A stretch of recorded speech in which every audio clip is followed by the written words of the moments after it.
Good day, everyone. How are you today? I hope that you are doing good and safe. So, our passage for today is found in John 10, verse 1 to 22. So, let us read. Verse 1 Truly, truly, I say to you, he who does not enter the sheepfold by the door but climbs in by another way, that man is a thief and a robber. But he who enters by the door is the shepherd of the sheep. To him the gatekeeper opens. The sheep hear his voice, and he calls his own sheep by name and leads them out. When he has brought out all his own, he goes before them, and the sheep follow him, for they know his voice. Verse 5 A stranger they will not follow, but they will flee from him, for they do not know the voice of strangers. This figure of speech Jesus used with them, but they did not understand what he was saying to them. In verse 7, so Jesus again said to them, Truly, truly, I say to you, I am the door of the sheep. All who came before me are thieves and robbers, but the sheep did not listen to them.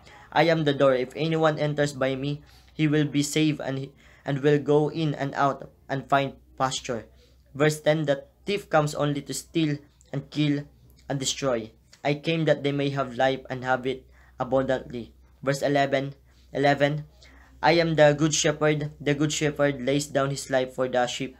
He who is a hired hand and not a shepherd, who does not own the sheep, sees the wolves coming and leaves the sheep and flees, and the wolf snatches them and scatters them.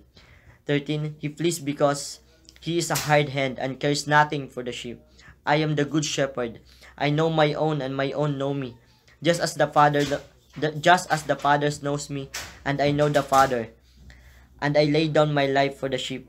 I have other sheep that are not of this fold, but I must bring them also, and they will listen to my voice. So there will be one flock, one shepherd. For this reason, the Father loves me, because I lay down my life that I may take it up again. No one takes it from me, but I lay it down for my own accord. I have authority to lay it down, and I have authority to take it up again. This charge I have received from my Father. There was again a division among the Jews because of these words.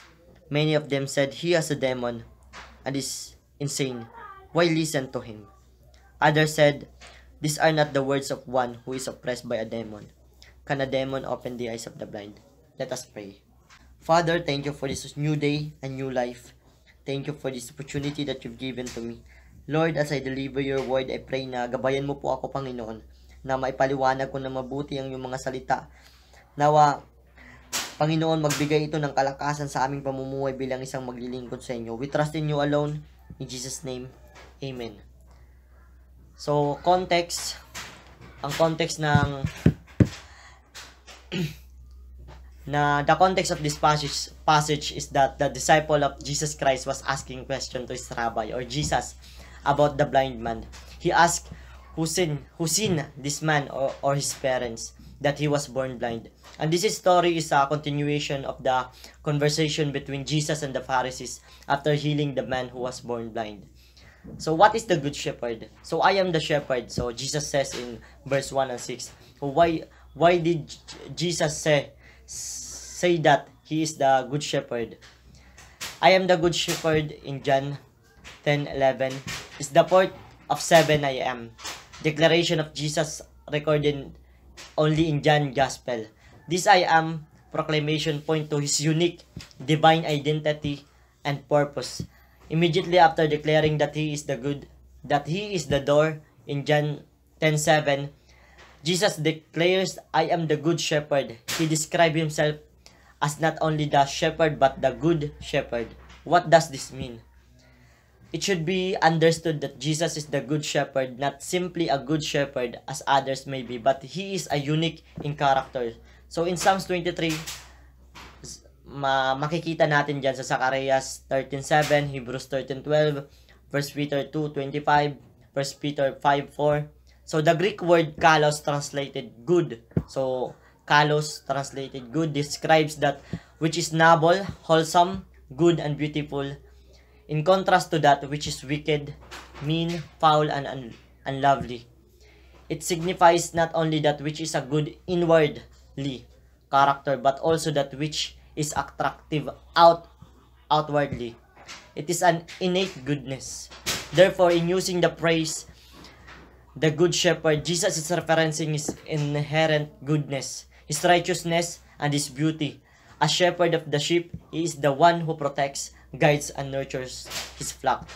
So by God's people are his flock. So we are God's people. So we are his flock. So in Psalms 100 verse 3, we are his people and the sheep of his pasture. In Isaiah 40 verse 11, he will feed his flock like a shepherd. He will gather the lambs with his arms and carry them in bosom and gently lead those who are with young. So at this point, let us also look into the character of the sheep. So sheep are not intelligent. So sheep respond to the shepherd's voice. So nabasa natin yan kanina, sheep are directionless. Sheep are weak and need a shepherd. Sheep cannot get up on their own. If they fall down, they must have a shepherd to lift them up or they will die. So pag natumba sila, so hindi nila kayang tumayo sa sarili nila. So sheep remain dirty until someone cleanse them. So why then did Jesus compare us to a sheep? So we are prone to wander. So all we like sheep have gone astray. We turn everyone to his own way. So as a sheep, we need a shepherd to guide us like sheep do. So there was a story that I've read. So a man in Australia was arrested and charged with stealing a sheep. But he claimed emphatically that it was one of his own that had been missing for many days. When the case went to court, the judge was puzzled. Not knowing how to decide the matter, at last he asked that the sheep be brought into the courtroom. Then he ordered the plaintiff to step outside and call the animal. The sheep made no response except to raise his head and look frightened. The judge then instructed the defendant to go to the courtyard and call the sheep. When the accused man began to make his distinctive call, the sheep bounded toward the door. It was obvious that he recognized the familiar voice of his master.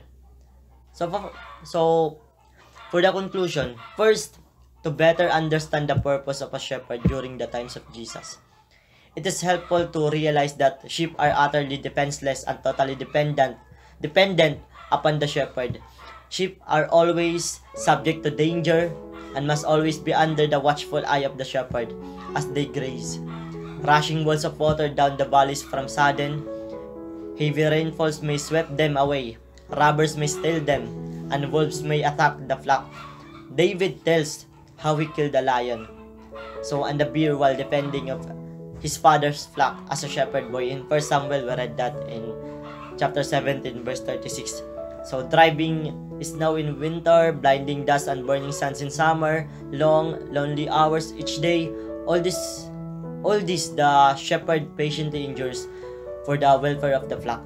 In fact, the shepherds were frequently subjected to great danger, sometimes even giving their lives to protect their sheep. Likewise, Jesus gave his life to the cross as the good shepherd. He who could save others, though he had the power, he did not choose to save himself. The Son of Man did not come to be served, but to serve, and to give his life as a ransom for many in Matthew 20, verse 28. Through his willing sacrifice, the Lord made salvation possible for all who come to him in faith. In proclaiming that he is the good shepherd, Jesus speaks of laying down his life for his sheep in John 10:15, verse 17 to 18. So Jesus' death was divinely appointed. It is only through him that we receive salvation. In John 10:14 says that I am the good shepherd, and I know my sheep, and am known by my own. Furthermore, Jesus makes it clear that it was not just for the Jews that he laid down his life, but also for the other sheep I have, which are not of this fold.